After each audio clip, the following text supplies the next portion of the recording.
Okay, Assalamualaikum warahmatullahi wabarakatuh. Um, okay, we have completed the introduction, and then we also look into the fundamentals of the electric drives, and where we look into the four quadrants operations, and then we consider the how to calculate the force and everything. Okay, so now we're going to look into the other topics, which is the main topic is which is the DC drive. So which means that the motor is actually powered by the DC to control. I mean to control the speed of the motor. Okay, so we have a DC drive, AC drive, and finally we're going to look into the special drive that exists now. Okay, so let's move on this next slide. This is very much we're going to look into the principal operation. I think we have discussed this principal operation before. So again, we have to look into the Lorentz force, right? You have to always have in your mind what is a Lorentz force, what is a Faraday law, what is a Lenz rule, Lenz law. Okay, so this is the basic we call it theory or law that rules that applies to this motor that will describe how those DC motor or the motor works. Okay, then we're going to look into the torque speed characteristic, and then we're going to look into the methods of speed control. So we have three types of speed control. Armature resistor, I think it's not been covered here. We're going to look at that. There are three types of speed control. First section, we're going to discuss all the three methods to control the speed control, and then we have another section on the how you're going to control that using the solid state, which is the power electronic circuit to control all this speed of the motor. Right, next, the DC machine is popular in a number of drive applications due to its simple operation and control. The starting torque of DC machine is very large, which is the main reason for using it in several traction applications. Traction applications is sort of the railway, the train, the train, the electric, the vehicles. This is the call it as a traction application. And we have a large number of appliances and power tools used at home, such as circular saws and blenders are DC machines. Right, so DC motors can be classified into four groups based on the arrangement of their field windings. I hope you still fresh in your mind what is a separately excited, what is a shunt, what is a series, and also what is a compound motor. So basically, if you talk about separately excited, you have another different circuit that control the flux um, of your machine. So you have another VF here, right? And then you have your armature and your back EMF. This is back EMF, you always draw that. And then this is your VT, right? So we have a separate circuit. So that's known as separate excited. Shunt motor, you just actually connect that to your VT there, connect that to your VT, and you don't have this VF anymore. So it's a shunt, and then we have series whereby use the RF, the field winding, as well as the RA is in series, and then we have a long series compound. We have a long compound and also a short compound of the motor. Yeah, so this okay. So now speed control of DC motors. To discuss on the to describe the operation of DC motors, speed control of DC motors, we have to look into this equation, right? So this is very much obtained from the KVL. If you think about a shunt motor, talk about shunt motor. Just now we have that motor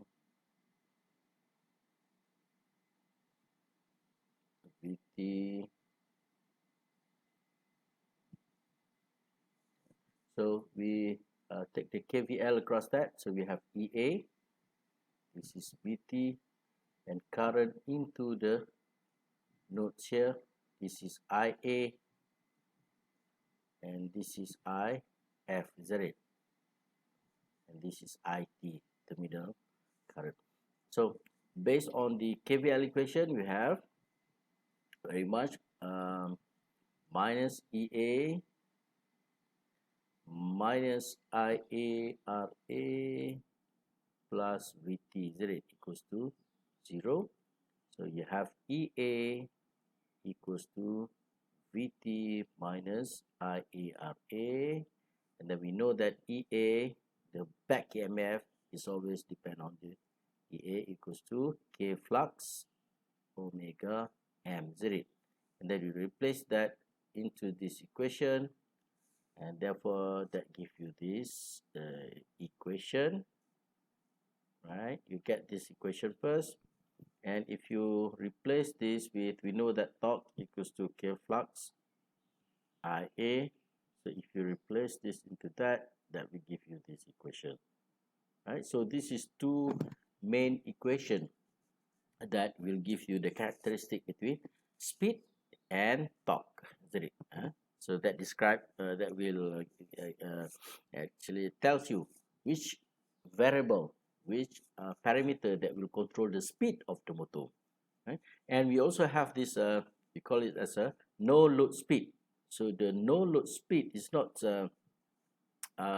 which means you don't attach the shaft to any load, right? So therefore your T equals to 0. Yeah? So when your T equals to 0, this term equals to 0, and therefore omega naught, which is the no load speed, no load speed equals to that equation, which is depends on the terminal voltage and K flux, right? So also W naught, omega naught, which is the no load speed, does not, is not affected by RA, by TD, the flux doesn't affected by this variable. All right, and therefore, if you look at this equation, then we see that the speed is actually the no load speed minus the speed drop.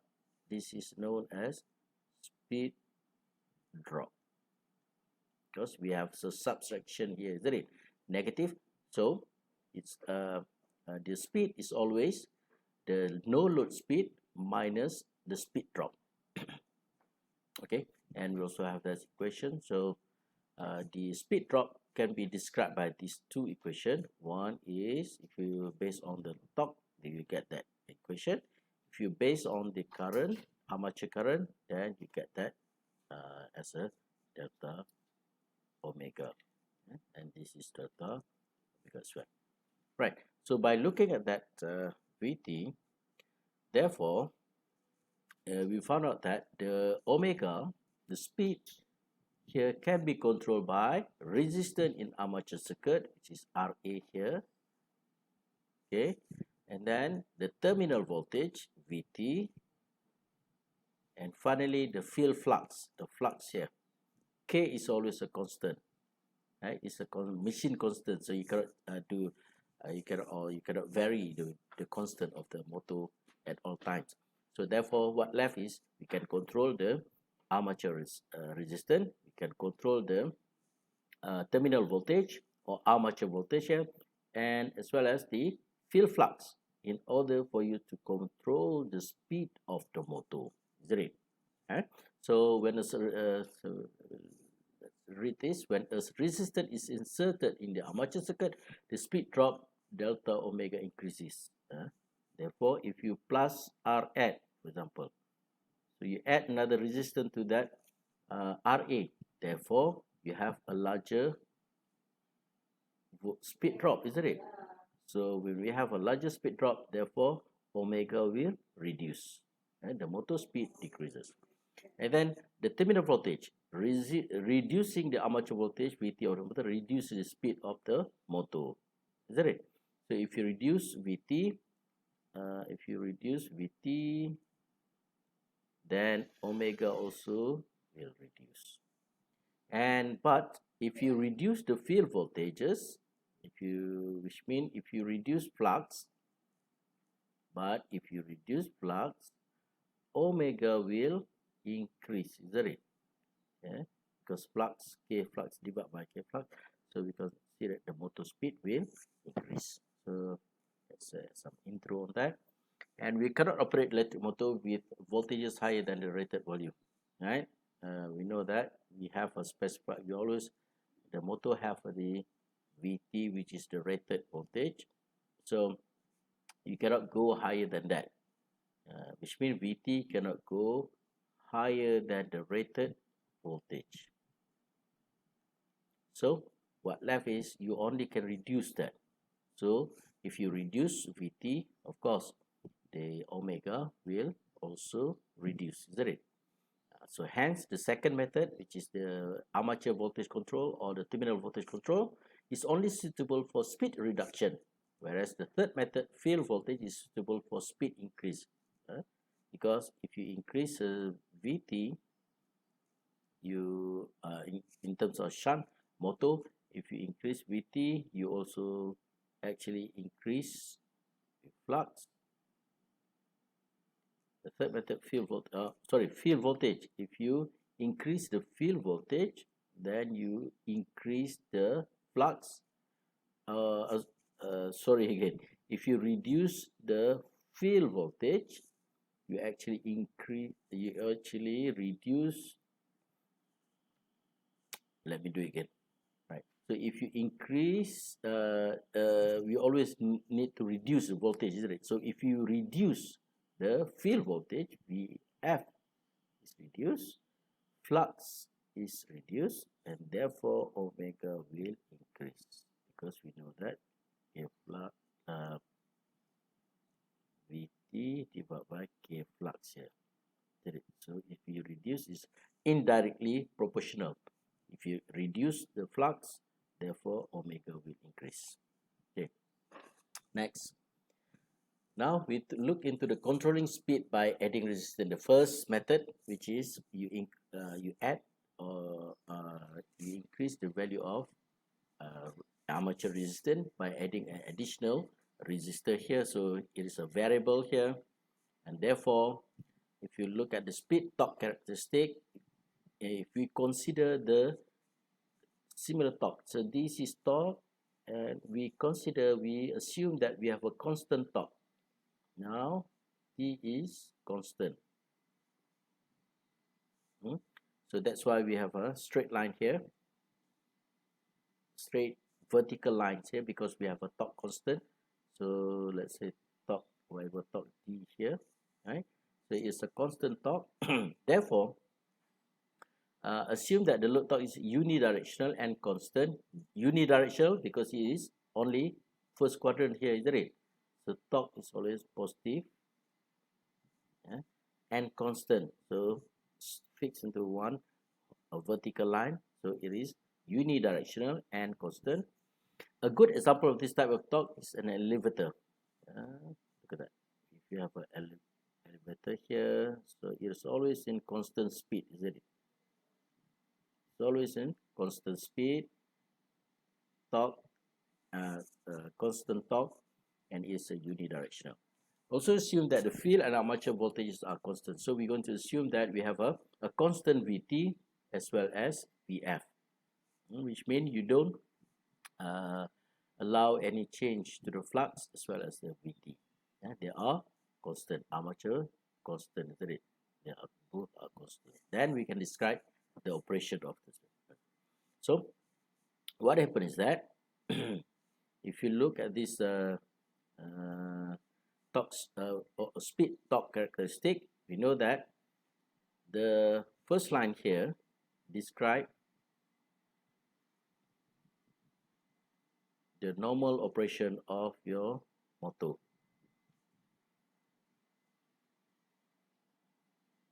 The normal operation by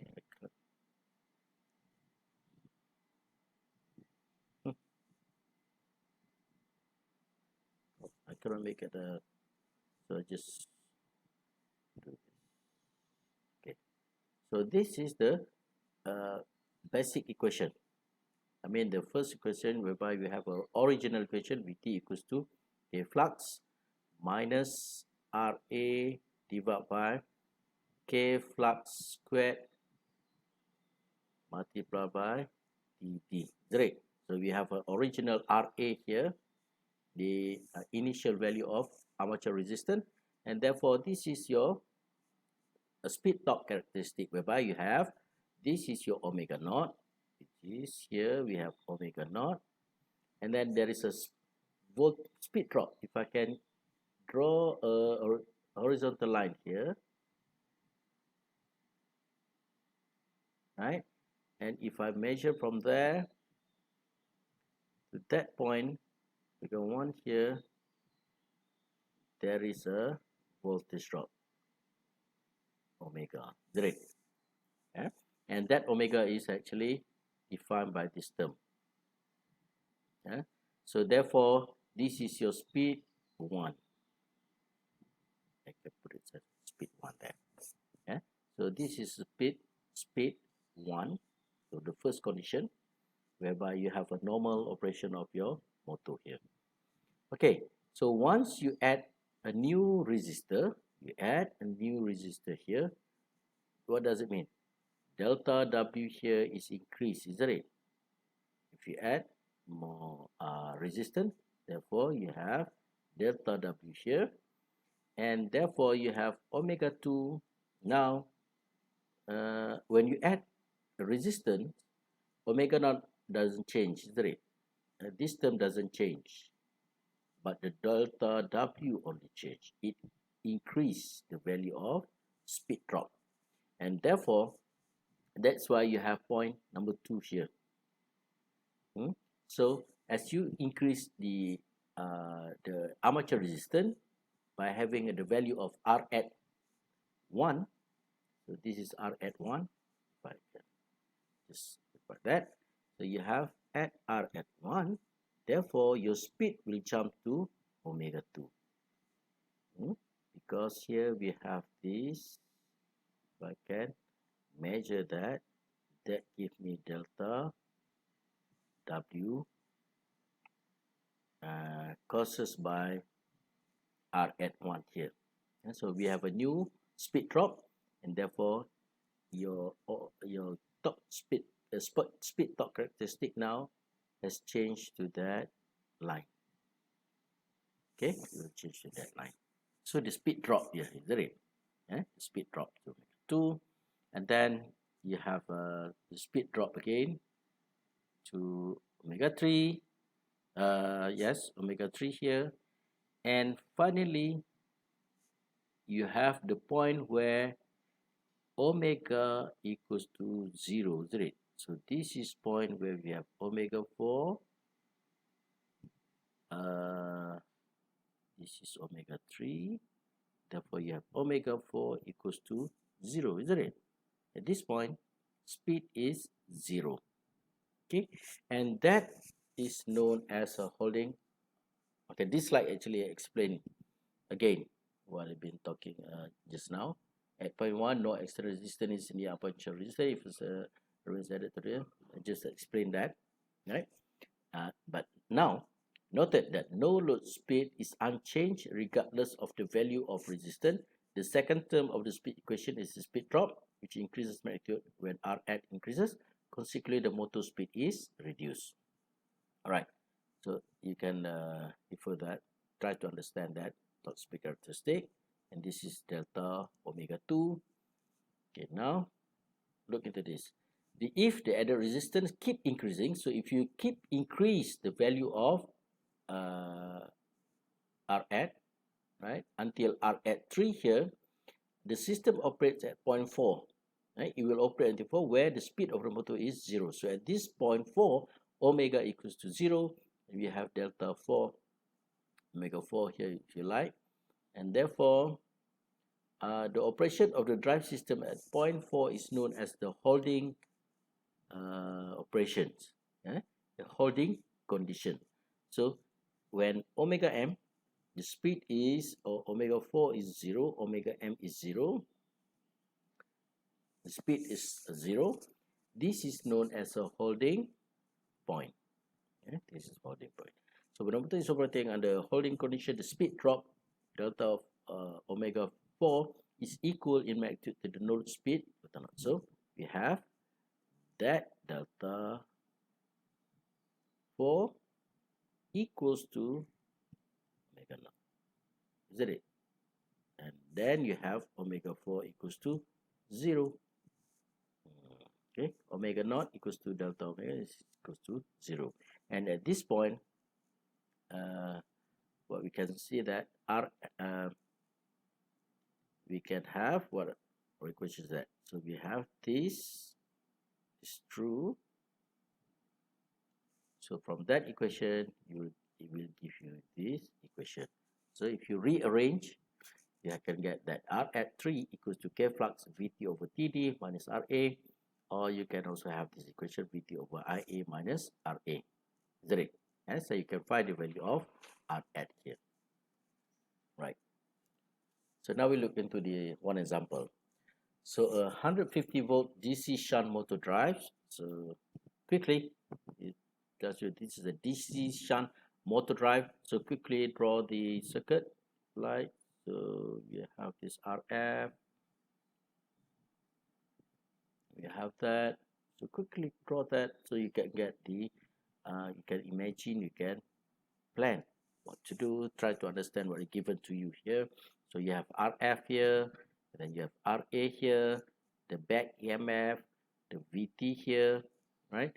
And we know that we have a I current, I terminal current here, divided into IF plus IA here. So quickly draw that so you can get a true picture what is the problem is. So you have 150 volt, which is your terminal voltage here. So that voltage also applies to your field winding, is that it? Because it's a shunt motor. Yeah, it's a shunt motor, so you can get IF, is that it? If you're given the value of RF, you can get the IF, whereby you can just simply a VT divided by RF, which is the field winding current.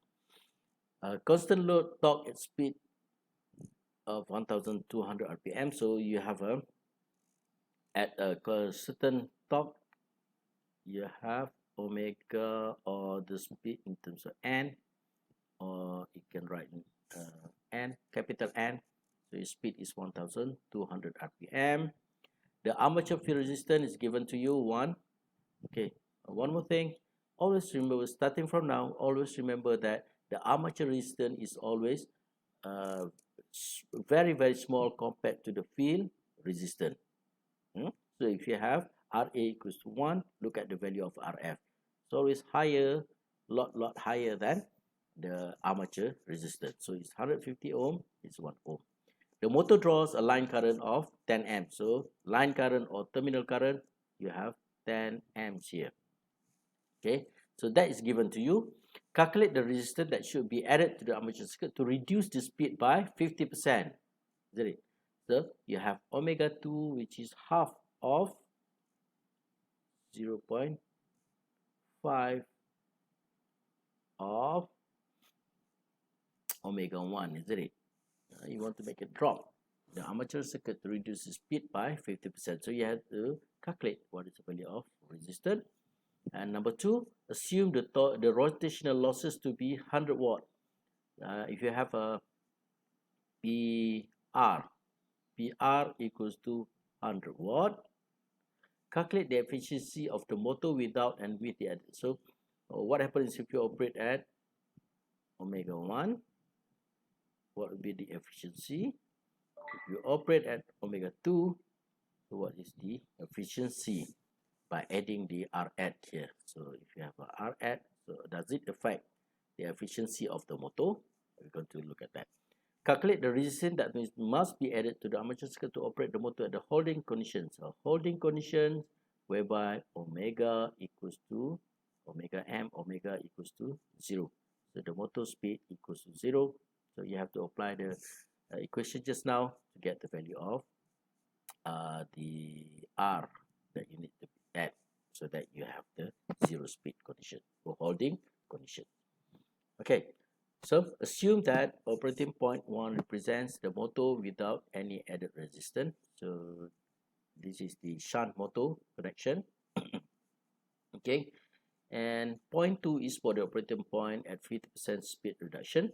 Since the motor is a shunt machine, the line current equals to the, so we have IT here, all right, equals to IF plus IA, and therefore you can calculate for the first operating point with IA1 equals to I minus IF, and we know that is a parallel, so we neglect, even though it's a winding here, LF doesn't have any. In steady state, there is a no voltage drop, isn't it? Because it's a DC operation. So there's no voltage drop there. So calculate for the current.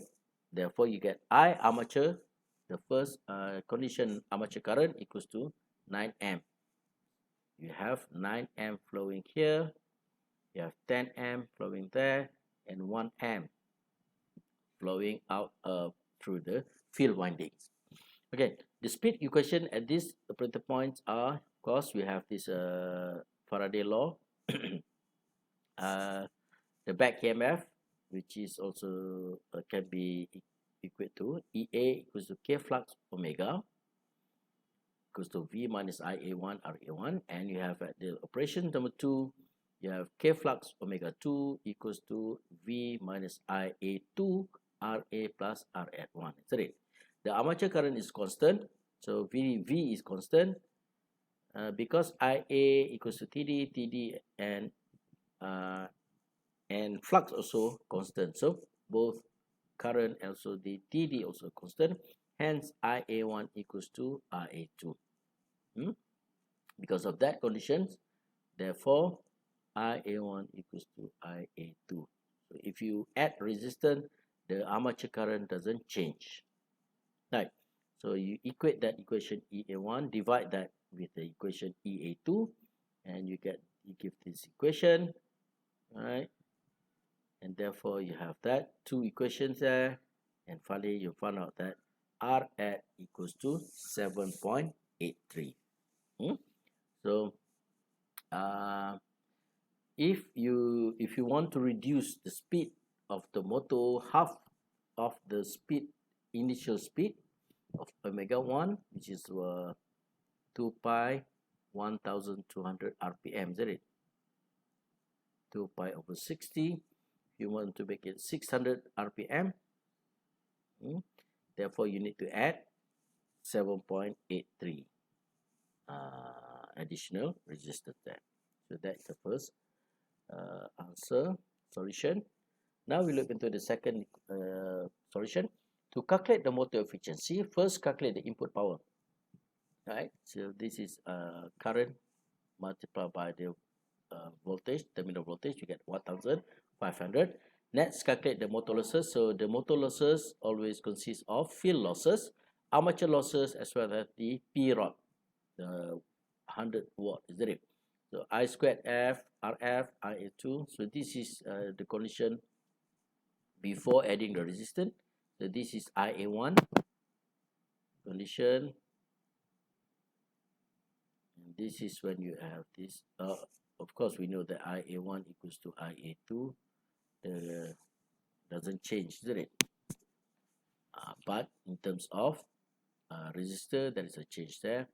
So 150 plus 81 plus 100 IA squared RA. So here you have IA squared multiplied by 1 plus 7.83, isn't it?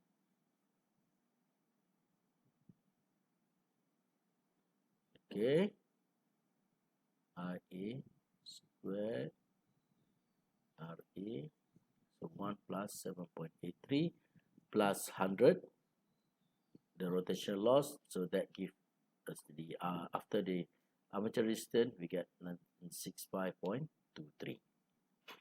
Okay, so efficiency always, this is P out, so this is P in, P out over P in multiplied by 100, isn't it? So P out always P in minus total losses. So this is total losses from the first condition, and this is total loss from the second condition. After adding resistance, that gives you 77.93% against 35.66%. So if you look at this, note how low the motor efficiency is when a resistance is added to the armature circuit. Yes, you can control the speed, but at the expense of your efficiency also goes down. So that's not actually good if you have a very low 35% efficiency. Okay, then part C, to calculate resistance to be added to the armature for the holding operation, set the motor speed equal to 0, and therefore you get K flux omega V minus IA RA plus RA give you 0, and then you can calculate for R at, that give you 15.67. Right? So if you add 15.67, then it will give you the value of set the motor speed equal to 0. So from that, you will get equals to 15.67. And therefore, you have a omega equals to 0. Okay.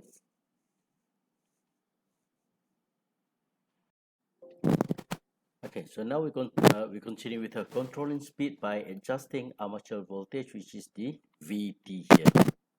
So in this diagram, you have a variable voltage input, terminal voltage.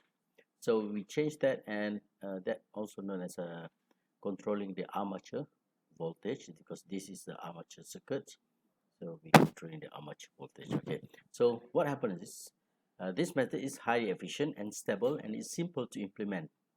A setup for changing speed adjusting armature. The only control variable is the armature voltage of the motor, which is depicted as an adjusted voltage source. So here is shown as a variable source. Okay, so next. So based on this equation, the shunt or separately excited motor, when the armature voltage is reduced, the no load speed omega naught is also reduced. Based on equation below,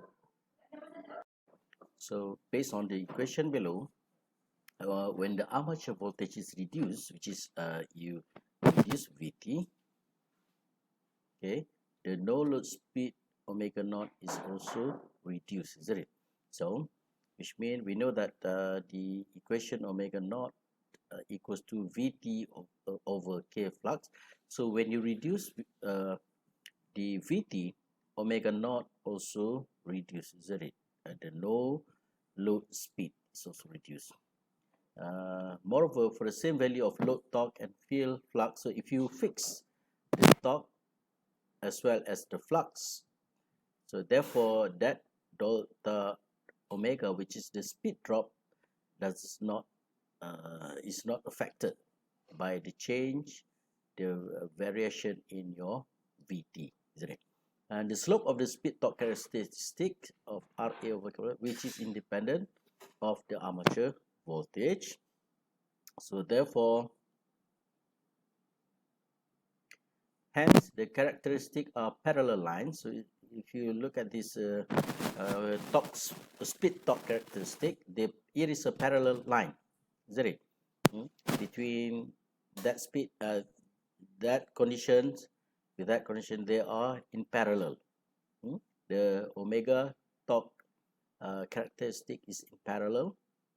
However, the no load speed is changed. And look at that. So if you reduce the Vt, omega naught also reduce until when we have omega naught 4, we have the torque the speed is 0, the omega m here is 0. When you have V4 applied, such that you have omega m equals to 0. Okay, there is a we can find that, and we can find what is the value of Vt in the case of no holding condition. Note that I'm assuming the fields are unchanged, so we assume that we have unchanged field voltage or the flux as well as the torque. So we have the same torque and we also have the same flux here. We have the same flux as well as the torque. So this is the torque, speed torque characteristic of adjusting the armature voltage. Right. So here, if you look at the voltage here, V1 is greater than V2, greater than V3, and greater than V4. Right. So electric holding can be done if the armature voltage is reduced until delta omega is equal to omega naught. Is that it? So if you can find what is the point whereby that omega naught equals to this term, then you can find what is the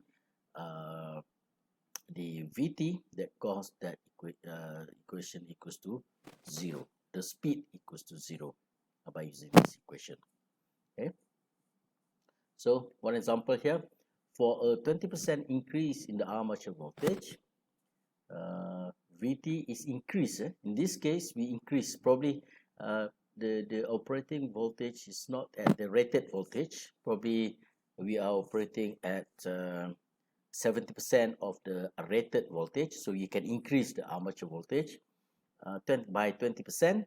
So from 70% of the rated, you go to 90% of the rated voltage. Calculate the percentage change in the no load speed. So while you increase the speed, the voltage to 20%, what happens to the no load speed? Okay, and second case is assume that the load torque is unchanged, and you repeat the calculation for a 20% reduction in the field flux. What happens if you reduce the field flux?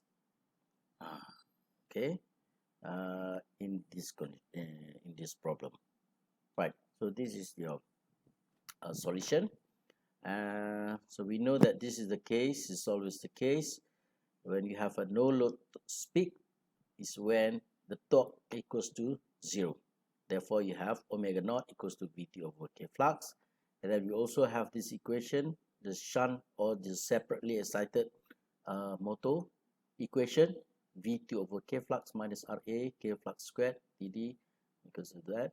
And also we have this equation, and of course we can this is replaced by using the torque equals to K flux I equation, isn't it?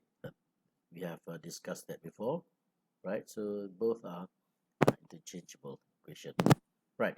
So now we have omega naught 1 equals to V1 over V2 by using this equation. So you can have that equation here where omega naught 2 and V2 are the new speed and voltage. So respectively, since V2 equals to 1.2 V1, which is 20% higher than V1, so V2 equals to 1.2% 1.2 of V1, then we have omega naught 2 also equals to 1.2 of omega naught 1. Okay? So the speed, the no load speed is also 20% increase if you increase the voltage by 20%. So because the speed drop is independent of the armature voltage, for the same load torque, the speed drop will remain unchanged. Hence, the speed increase also 20%. Right. So now, let us repeat the calculation, the part B, the second part, whereby we want to reduce, the field is reduced by 20%. And remember, you can also reduce this flux. You want to reduce it by 20%. Okay, so reduce by 20%. The variables flux 2 and omega 2 represent the new field and speed. So we have that equation here. Remember, by using that equation, then you can have this omega naught 1 equals to, or you can use this equation here, right? You can use that equation, and therefore you get that equation here. Omega naught 1 equals to divided by omega naught 2 equals to flux 2 divided by flux 1. Okay, because we keep the armature voltage is constant, but we only change the 30%. So what happens during that? So if flux 2 is reduced by 20%, which means flux 2 equals to 0.8 flux 1, then omega naught 2 equals to 1.25. So if you use that equation, replace with that, you can get omega naught 2 equals to 1.6, which is the increase of 25% increase in the no load speed if you do that. And therefore, similarly, the ratio of the speed drop, if you use this equation, by using this equation here, you can look at that equation, right? And therefore, you can find out that the delta omega 2 is actually 56.25% higher than the delta speed drop of speed 1, the first speed here. So as you reduce 20% of the field flux, now we see that the increased speed is the speed drop is 56.25% increase in the speed drop. Okay, so that is the answer or solution for that problem here. That is very much what is the variable voltage, armature voltage control. And now we're going to look at the controlling speed by adjusting field voltage. So we assume that we have a, again, separately excited voltage circuit. So this is equation to describe that. We take over that, and we still have that equation, the no load speed. So the no load speed is inversely proportional to the flux, as we did just now. So omega naught is indirectly inversely proportional to the flux. So if you increase the flux, you are actually reducing the no load speed here, isn't it? Therefore, the speed is more sensitive to flux variation in the armature voltage. Therefore, the speed is more sensitive to flux variations in the armature voltage. Alright, set up for controlling speed by adjusting field voltage. If we reduce the field voltage, the field current and consequently the flux are reduced. So if you reduce the field voltage,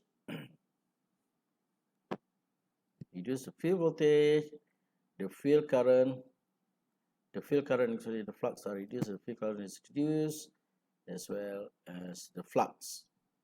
The flux also reduced. Okay, the flux also reduced. If I can use my pens here, so I can see that the flux also reduced in that field. Okay, so now let's proceed. All right. So here, let's look at the how to adjust the flux. So when the field flux is reduced, the no load speed omega naught is increased in inverse proportion to the flux. So as you increase the value of field voltage, increase, is that it? So if you increase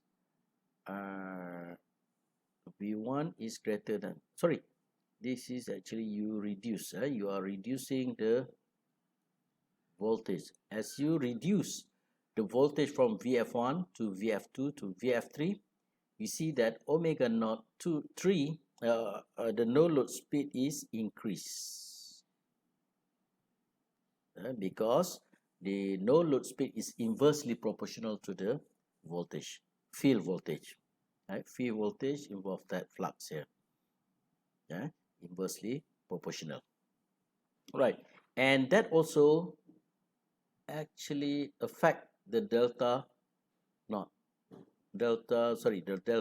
omega, the speed drop. Right, as you change the flux, the delta omega also change. So that's why you have that. Therefore, you can see that the delta omega here is not constant. Okay, it changed with the VF here. So when you start with, let's say we start with 0.1. So as you reduce the voltage, the flux voltage, we see that the speed now becomes that. All right, so this is the speed, omega 2. Then this is the speed, omega 1. This omega 2. And finally, you have this speed at omega 3. And we have three different speed when you adjust the field voltage there. When the flux says the no load speed is increased, inverse proportional to flux, and the speed drop delta omega is also increased. And the drop also increase as you reduce the voltage, as you reduce the flux. So look at this. Now, so we go into the example here. So a 150 volt DC shunt motor drives a constant load at speed of 1200 rpm. The armature and field resistance are 2 ohm and 150 ohm respectively. The motor draws a line current of 10 amps. Assume that a resistance is added in the field circuit to reduce the field current by 20%. A resistance is added in the field circuit to reduce the field current by 20%. So you want to reduce the flux here by means of adding the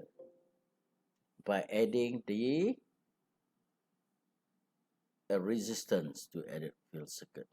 Instead of you vary the voltage, you add more resistance in the field circuit.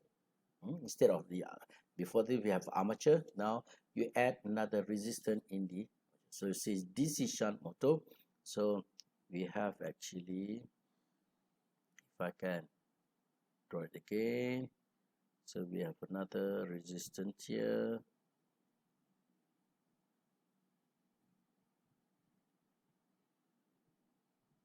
Okay, and this is your VT.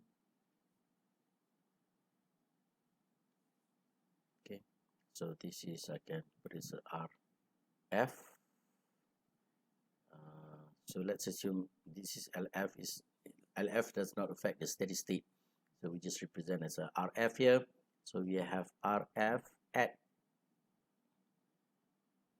okay, this is variable resistor here, start with 0.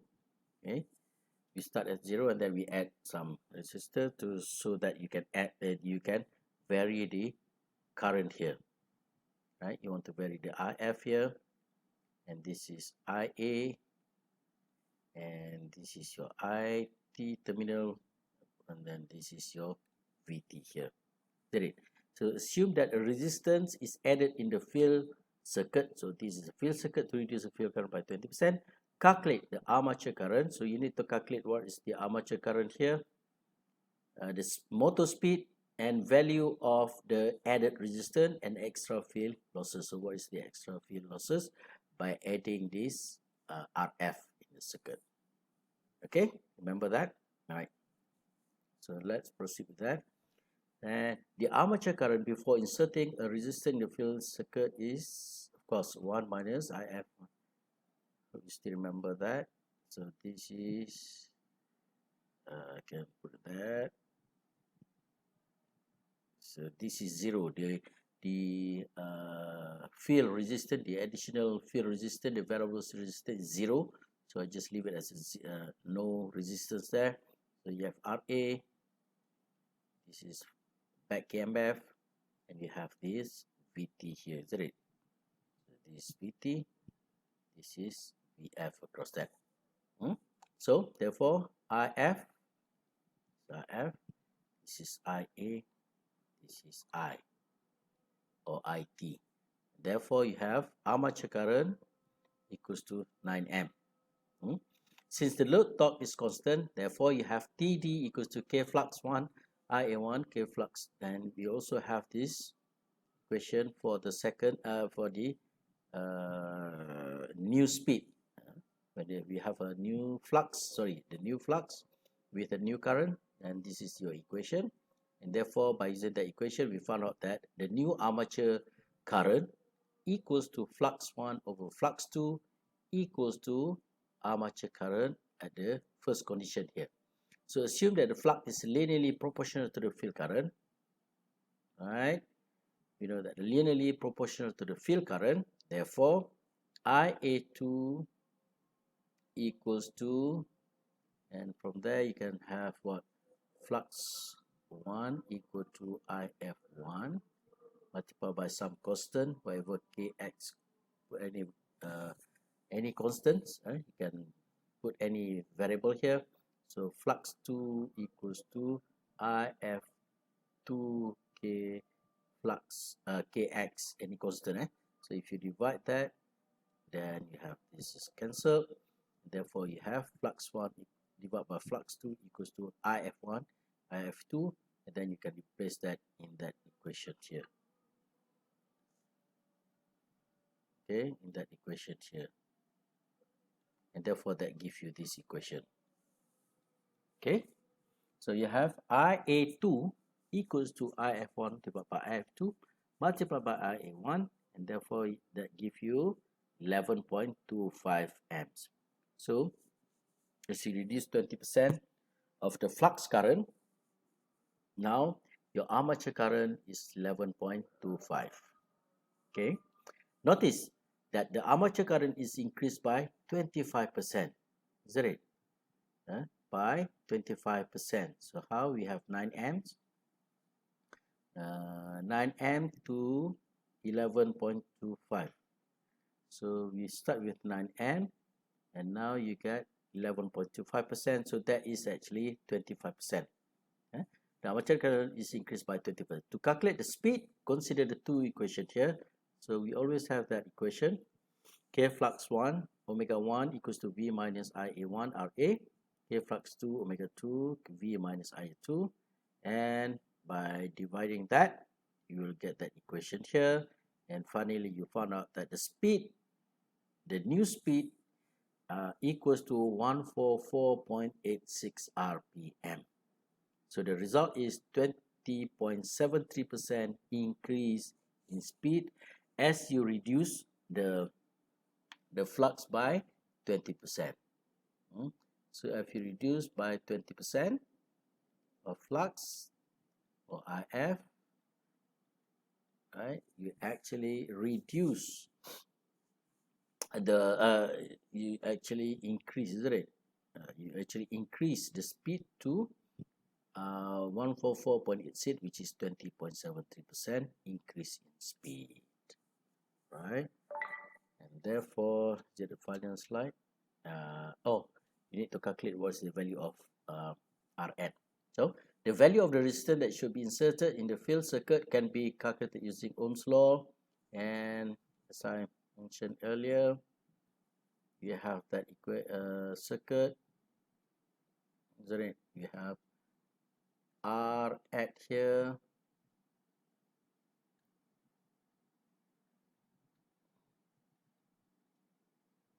okay, so this is RF, and this is your VT here, right? So from that point to that point is equals to VT, and therefore you can have that equation here, and therefore R at the resistance that you need to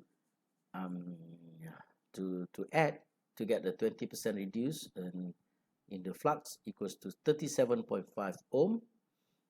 So therefore, by adding that additional 37.5, you get the new losses, which is equals to 24 watt in the circuit.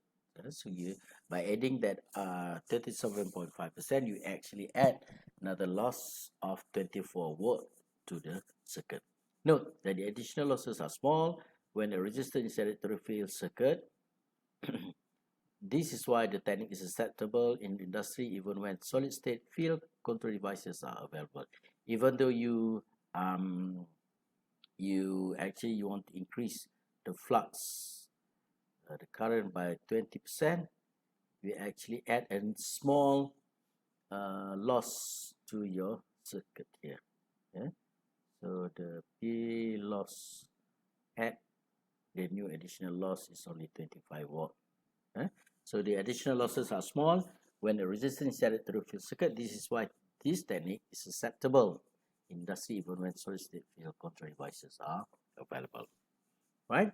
So that's it for the first control technique, whereby by looking at the equation here, the speed torque equation here, which is omega equals to Vt over K flux minus Ra over K flux squared Td, or you have omega equals to Vt over K flux minus Ra K flux Ia. Okay, so by looking at that equation, you can have three methods to control the speed, whereby you have this Vt, you can have Ra, and the final one is using the flux by controlling the flux current by means of controlling the voltage, or you can add a resistor. So to control the flux, you can have Vt, Vf change, or you can also have R add, new additional resistor add to your field circuit. Okay, there are two techniques. Okay, so that is for the first part of the control circuit, the control of the DC motor. Next video or next class, we're going to discuss on more on the control of DC drive. Okay, thank you. Assalamualaikum warahmatullahi wabarakatuh.